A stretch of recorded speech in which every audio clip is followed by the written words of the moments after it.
If you think it's too late to become a solid guitar player, you are wrong. Whether you are in your 30s, 40s or 50s, you can still get pretty good.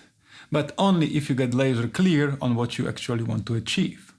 In this video, I'll walk you through the exact process I use with adult players to skip the guesswork, focus on what really matters, and finally make consistent progress. And no, getting good doesn't mean learning to shred. It can start with something like this.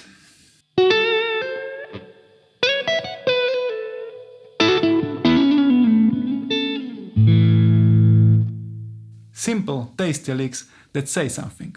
But first, here is the myth that messes up thousands of adult guitar players. It's the old idea that only kids learn fast. But it's a total lie. Adults often learn faster because they have focus, patience and a reason to improve. You've got a full-grown brain, a work ethic and no time to waste. The real problem isn't your age, it's that you are practicing the wrong things in the wrong way. Most players bounce between tabs, YouTube tutorials and drilling random scales. But without a clear goal, it's just a noise.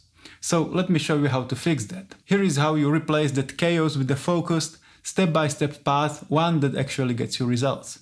And if you want to help figuring that out, I'm offering a free 15-minute call to help you break through your biggest sticking point. There's a link below. Step number 1.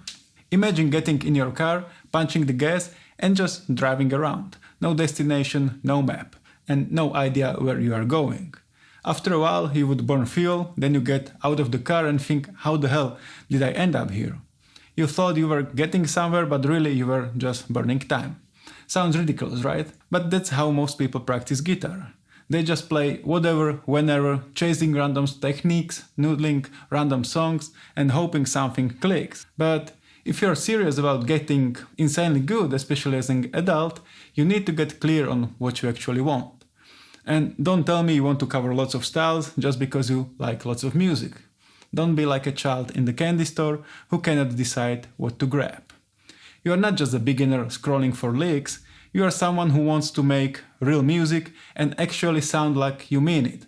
Otherwise you would not be here, right? So you've got maybe an hour a day to play, so you don't have time to chase 5 different goals. But you have plenty time to do some serious damage if you can focus on one thing. So sit down and write it down, one clear goal. What is the ultimate dream come true? Jam confidently at blues nights? Do you want to play lead like Gilmour? Or write and record your own songs?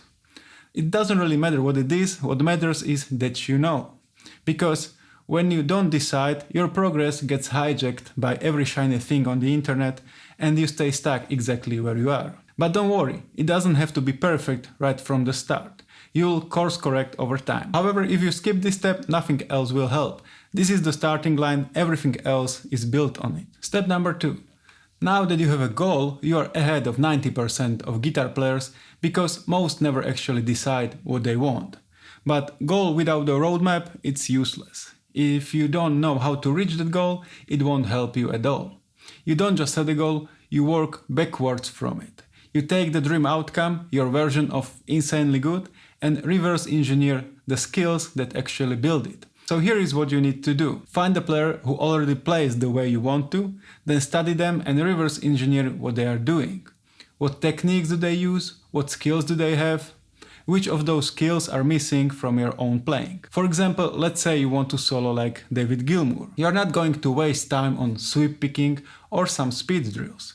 You would focus on what actually makes his solos sing. Bending, vibrato, phrasing, melody. One of my students wanted to improve his blues phrasing, so I gave him a John Mayer solo and we started working through it together. Nothing fancy, just a few bars at a time.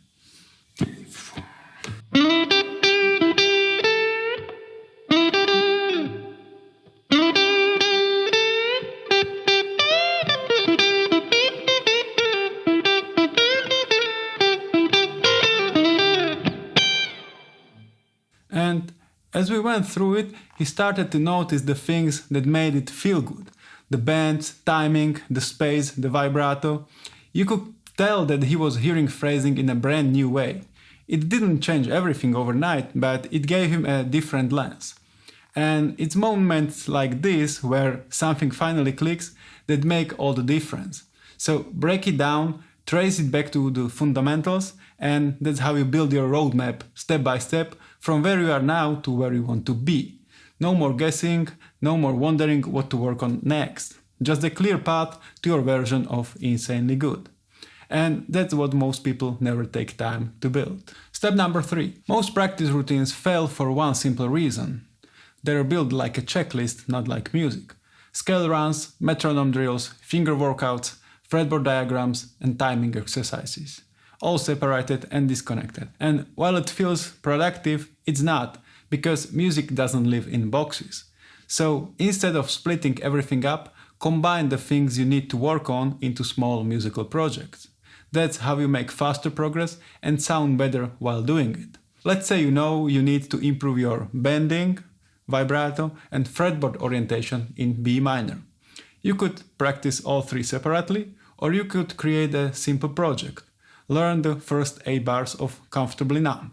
Study every detail, match the feel and phrasing as closely as possible, and then create your own 8-bar solo, same vibe, same techniques, but completely yours. Suddenly, those techniques aren't just things you practiced, they are part of your playing. Now you are practicing technique, phrasing, and fretboard vision inside real music. And that changes everything. Projects give you feedback and reveal weaknesses in context that matters to you. Projects don't just make you better, they make you sound like someone who knows what they are doing. Step number 4. If you made it this far, you are not just ahead of most players, you are actually doing what most never do. You know your goal, you have a roadmap. Boring stuff, I know, but I've seen it work over and over again, so there must be something to it. But here is what still blows my mind. Even smart, disciplined adults still fall into the same trap, avoiding what actually works. They'll try anything except the one thing they know actually works. So let me tell you something that might help you grow up, musically speaking. You don't wake up one day with perfect technique. You don't binge one intense weekend and become the player you've always wanted to be. That's now how it works. Getting insanely good comes from something way less exciting and way more powerful. You sit down with the guitar even when you are tired, even if it's just for 20 minutes. No phone, no distractions, just one thing, full focus. You don't quit because it's hard, you don't chase something new every time it feels slow. You stay with it. Not every session feels amazing, not every day feels like progress, but that's not the point. The point is you showed up, and then you do it again the next day and the next. That's how momentum builds, that's how technique sticks, that's how ideas start to flow, and things that used to feel impossible suddenly feel doable. That version of you, the one who can really play, that one is built one focus session at a time. With concentration, with consistency. That's what separates the dreamers from the players. Now, here is one final tip. If you really want to fast-track your growth, play with other people. Nothing exposes your weaknesses or forces you to grow like a live musical situation. It's humbling, it's motivating, and it will push you further than solo practice ever could. It doesn't have to be a band, it could be a jam night, or a duo, or even just trading solos with a friend. So get out of your practice room and start playing with people. If you want to help putting these 4 steps into action, I'm offering a free 15-minute call to help you break through your biggest sticking point. If you are done guessing and you want to finally move forward with clarity, click the link below and book your spot. Let's figure it out together.